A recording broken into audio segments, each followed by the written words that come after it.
28 फरवरी 2026 सुबह के लगभग 9:45 पर 200 के करीब इजरायली और अमेरिकन फाइटर जेट्स ईरान की एयर स्पेस में एंटर करते हैं। इनका मेन टारगेट है ईरान का सबसे ताकतवर शख्स, अस्सलामुअलैकुम वरहमतुल्लाह, सुप्रीम लीडर आयतुल्लाह खामेनेई, जो इस वक्त तेहरान के अंडरग्राउंड कंपाउंड में एक बहुत ही इंपॉर्टेंट मीटिंग कर रहा है।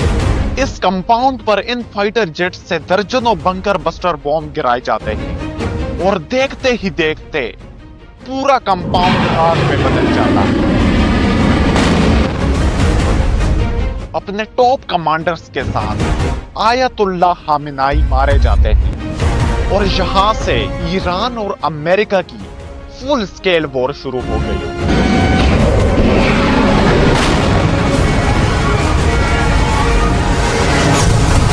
लेकिन आखिर इन सब की लड़ाई है किस बात पर? पूरी दुनिया में 57 इस्लामिक कंट्रीज हैं, लेकिन क्या वजह है अमेरिका और इस्राइल इन सब को छोड़कर सिर्फ एक ही कंट्री ईरान के पीछे पड़ा है? ईरान और अमेरिका की इस वॉर को पूरा समझने के लिए हमें पीछे जाना पड़ेगा, all the way world war 2। We shall never surrender!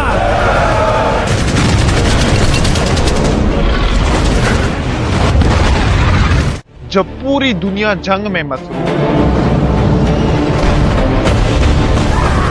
तब जर्मनी के साइंटिस्ट यूरेनियम से एक ऐसा वेपन बनाने में लगे हुए थे जो पूरी कंट्री को एक ही हमले में तबाह करने की ताकत रखता था।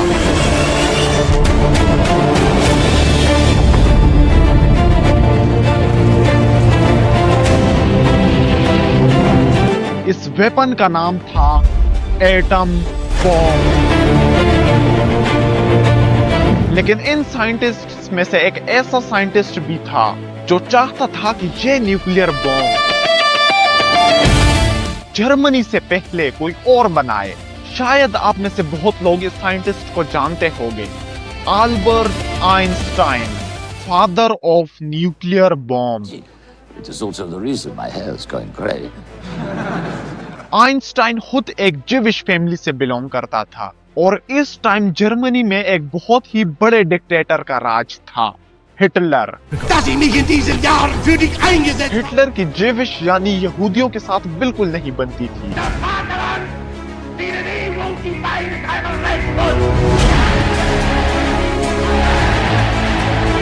और हिटलर ने जर्मनी में लाखों यहूदियों को कत्ल किया था, जिससे बहुत यहूदी जर्मनी के छोड़कर अमेरिका शिफ्ट होने लगे।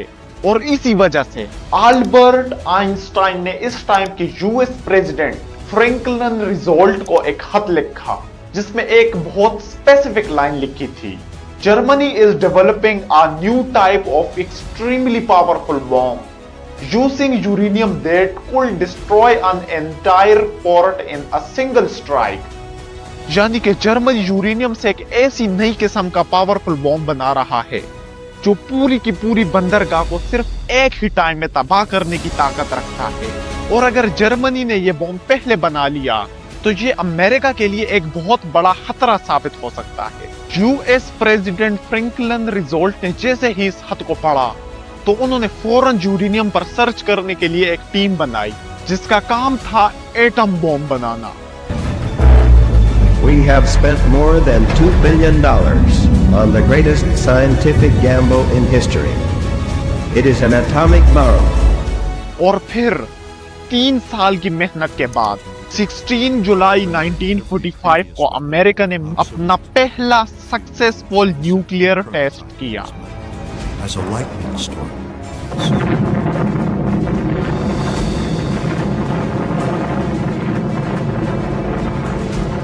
और इसी के साथ पूरी दुनिया में अमेरिका न्यूक्लियर टेस्ट करने वाला पहला कंट्री बन गया।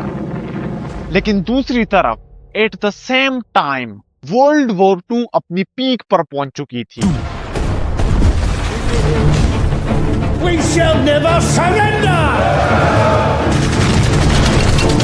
पहले तो अमेरिका इस जंग में न्यूट्रल था, लेकिन फिर जापान ने अमेरिका की पर्ल हार्बर बेस पर सरप्राइज अटैक कर दिया।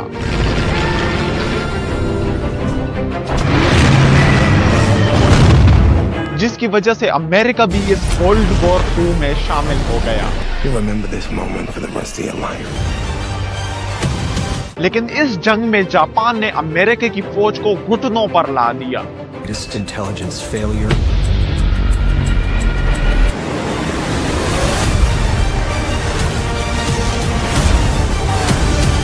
और अब जापान को रोकने के लिए अमेरिका के पास कोई ऑप्शन नहीं था सिवाय nuclear attack. a military base.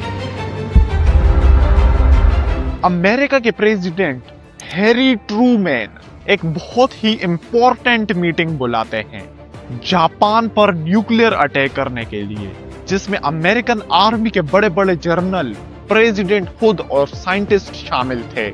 इस मीटिंग में 70% लोग जापान पर न्यूक्लियर अटैक के फेवर में थे, जबकि सिर्फ 30% लोग जापान पर न्यूक्लियर अटैक के फेवर में नहीं थे, जिनमें एक साइंटिस्ट लियो ज़िलार्ड भी शामिल थे। इनका कहना था कि अगर अमेरिका जापान पर न्यूक्लियर अटैक करता है तो इससे बहुत ज्यादा आम शहरी मासूम लोग मारे जाएंगे। लेकिन अमेरिका के प्रेसिडेंट हैरी ट्रूमैन खुद जापान पर न्यूक्लियर अटैक के फेवर में थे, सिर्फ इसलिए कि जंग को जल्दी खत्म किया जाए। और फिर 6 अगस्त 1945 को अमेरिका ने जापान की मोस्ट पॉपुलेटेड सिटी हिरोशिमा पर पहला एटम बॉम्ब गिरा दिया।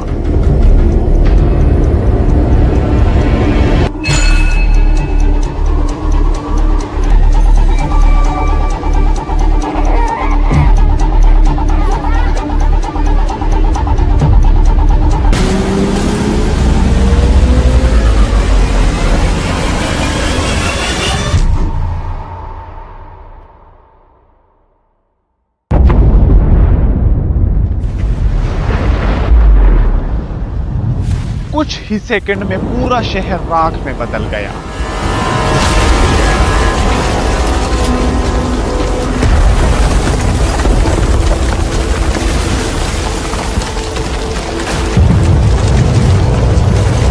एस्टिमेट के मुताबिक 80,000 से 1,40,000 लोग मारे गए और इनकी मौत इतनी तेजी से हुई कि इनको यह महसूस तक नहीं हुआ कि हम मर रहे हैं।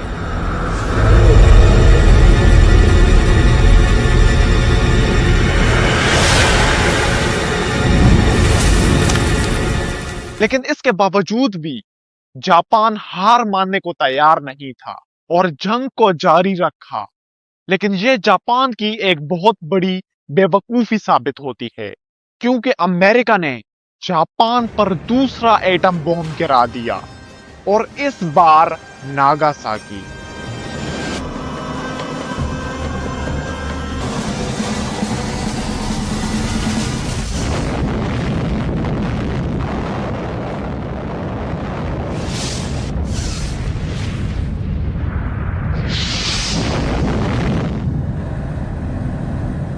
ये दूसरा शहर भी कुछ ही सेकंड में राख में बदल गया।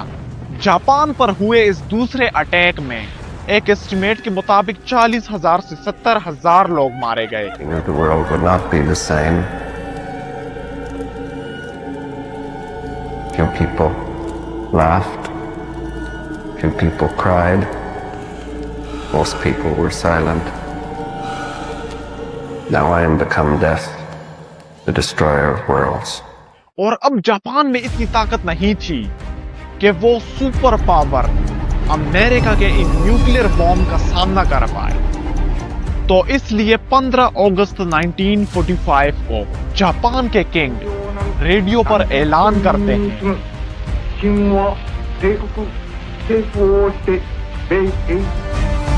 इनका कहना था कि दुश्मन ने एक ऐसा बॉम्ब इस्तेमाल करना शुरू कर दिया है जिसकी तबाही नाकाबिले तसव्वुर है और इससे बहुत बेगुनाह लोगों की मौत हो रही है। और अगर हमने ये जंग नहीं रोकी तो इससे सिर्फ जापान ही नहीं बल्कि पूरी इंसानी जनरेशन खत्म हो सकती है। इसलिए हम सरेंडर करते हैं। इन दो न्यूक्लियर अटैक्स के साथ वर्ल्ड वॉर 2 तो खत्म हो गई, लेकिन एट द सेम टाइम पूरी दुनिया में बहुत तेजी से एक नई चीज ने जन्म लिया, the race of nuclear bomb.